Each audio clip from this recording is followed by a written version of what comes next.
நம்முடைய பிதாவாகிய தேவனாலும் கர்த்தராகிய இயேசு கிறிஸ்துனாலும் உங்களுக்கு கிருபையும் சமாதானமும் உண்டாவதாக.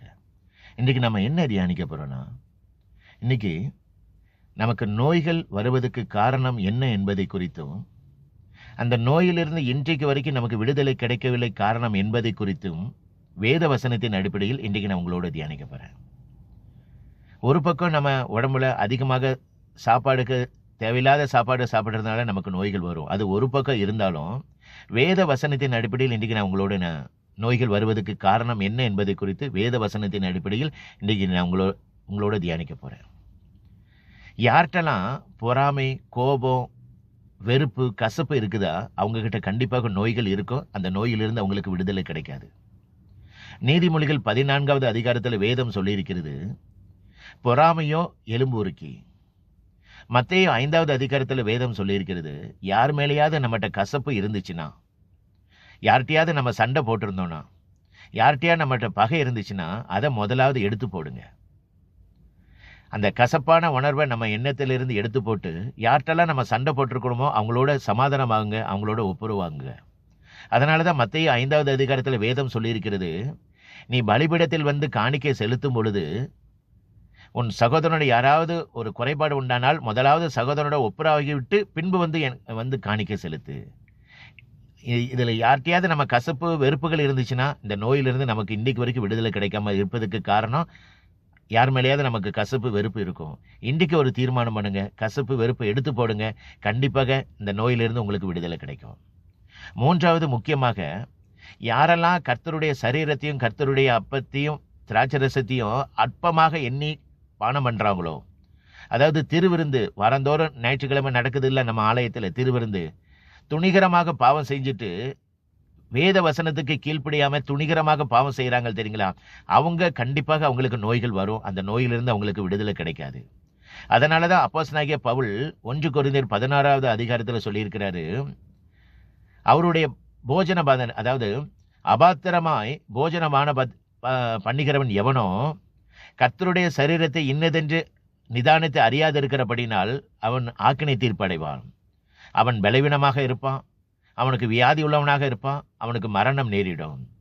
திருவிருந்த யாரெல்லாம் அற்பமாய் அசட்டை பண்ணுகிறார்களோ கண்டிப்பாக அவர்களுக்கு நோய்கள் வருகும். அந்த நோயிலிருந்து அவங்களுக்கு விடுதலை கிடைக்காமல் இன்னைக்கு வரைக்கும் கஷ்டப்பட்டுட்டு இருக்கிறாங்க. அதனால் வாரந்தோறும் நம்ம திருவிருந்து அட்டன் பண்ணும் பொழுது நம்மை நாமே நிதானித்து செக் பண்ணி, நம்ம ஏதாவது பாவம் பண்ணியிருந்தானா கர்த்தரிடத்தில் மனம் கசந்து அழுது அந்த பாவத்தை திரும்ப செய்யாமல் இருந்து அதுக்கப்புறம் அந்த கர்த்தருடைய திருவிருந்து அட்டன் பண்ணுங்க.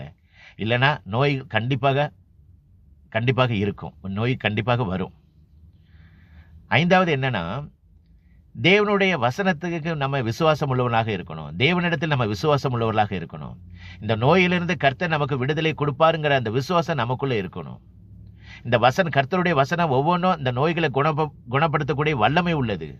அதனால தான் சங்கீதக்காரர் 107 சொல்லியிருக்கிறாரு, இயேசு கிறிஸ்து தமது வசனங்களை அனுப்பி அவர்களை குணமாக்கி அவர்களுடைய எல்லா அழிவுக்கும் தப்புவிக்கிறார். மத்தேயு 8வது அதிகாரத்தில் வேதம் சொல்லியிருக்கிறது, இயேசு கிறிஸ்து தமது வசனங்களினாலே பிணியாளிகள் எல்லாரையும் சொஸ்தமாக்கினார். லூக்கா 8வது அதிகாரத்தில் வேதம் சொல்லியிருக்கிறது, இயேசு கிறிஸ்து தமது வசனங்களை பிரசங்கித்துக் கொண்டிருக்கும் போது சுகமளிக்கும் வல்லமை அங்கே எல்லா மக்களுக்கும் இறங்குகிறது. அதனால இயேசு கிறிஸ்துடைய வசனம் அந்த அளவுக்கு வல்லமை உள்ளது, அதை விசுவாசிங்க. அதனால இன்றைக்கு ஒரு தீர்மானம் பண்ணுங்க, ஆண்டவரே, நான் யார் மேலேயாவது கசப்பான வெறுப்புகள், கோபங்கள், வைராக்கியங்கள் இருந்துச்சுன்னா இன்றைக்கு நான் அதை எடுத்து போட்டு அவங்களோட சமாதானம் ஆகுறேன். இந்த செஞ்சு பாருங்க, கண்டிப்பாக உங்கள் நோயிலிருந்து விடுதலை கிடைக்கும். ரெண்டாவது, ஆண்டவர் இந்த நோயிலிருந்து எனக்கு விடுதலை கொடுப்பான்னு சொல்லி, நான் ஆண்டவரே உங்கள் மேலே நான் நம்பிக்கையாக இருக்கிற விசுவாசம் உள்ளவராக இருக்கேன்னு சொல்லி நீங்கள் எண்ணி பாருங்க, சொல்லி பாருங்க, கண்டிப்பாக இந்த நோயிலிருந்து உங்களுக்கு விடுதலை கிடைக்கும். மூன்றாவது, ஆண்டவரே, வாரந்தோறும் திருவிருந்து நான் அட்டன் பண்ணும் பொழுது நான் அபாத்திரமாய் நான் பானம் பண்ணாமல் பயபக்தியோடும் பாவத்தை வெறுத்து ரட்சிக்கப்பட்டு வேத வசனத்துக்கு கீழ்ப்படிந்து இந்த உம்முடைய விருந்தை நான் அட்டன் பண்ணுவேன்னு சொல்லி ஒரு தீர்மானம் பண்ணுங்க, கண்டிப்பாக இந்த நோயிலிருந்து உங்களுக்கு விடுதலை கிடைக்கும். நான்காவது, ஆண்டவரே, உம்முடைய வசனத்துக்கு நான் என்னை முழுவதுமாக ஒப்புக் கொடுக்கிறேன். உம்முடைய வசனத்தின்படி என்னுடைய வாழ்க்கை கண்டிப்பாக இருக்கும். உம்முடைய வசனத்தின்படி நான் நடப்பேன்னு சொல்லி ஒரு தீர்மானம் பண்ணுங்க, இந்த நோயிலிருந்து உங்களுக்கு ஒரு விடுதலை கிடைக்கும். இதை செஞ்சு பாருங்க. 3 யோவான் 2வது அதிகாரத்தில் வேதம் சொல்லியிருக்கிற மாதிரி 3வது யோவான் அதிகாரத்தில் வேதம் சொல்லியிருக்கிற மாதிரி, பிரியமானவனே, உன் ஆத்துமா வாழுகிறது போல நீ எல்லாவற்றில் வாழ்ந்து சுகமாக இருக்கும்படி வேண்டுகிறேன். இதை செஞ்சு பாருங்க, கர்த்தர் உங்களை ஆசீர்வதிப்பார். நோயிலிருந்து விடுதலை பெறுவதற்கு இதுதான் சரியான பதில். வேத வசனத்தை தியானிங்க, அதன்படி நடங்க, கண்டிப்பாக நீங்கள் ஆசீர்வதிக்கப்படுவீர்கள். கர்த்தர் உங்களை ஆசீர்வதிப்பாராக. இந்த உலகத்தில் உண்மையான ஒரே ஒரு தெய்வம் இயேசு கிறிஸ்து ஒருவர் மட்டுமே. இயேசு கிறிஸ்து சீக்கிரத்தில் வரப்போகிறார். உங்கள் பாவத்தை விட்டு மனம் திரும்புங்கள், பரலோக ராஜ்யம் சமீபத்திருக்கிறது. கர்த்தருக்கே மகிமை உண்டாவதாக. ஆமீன். அல்லேலூயா.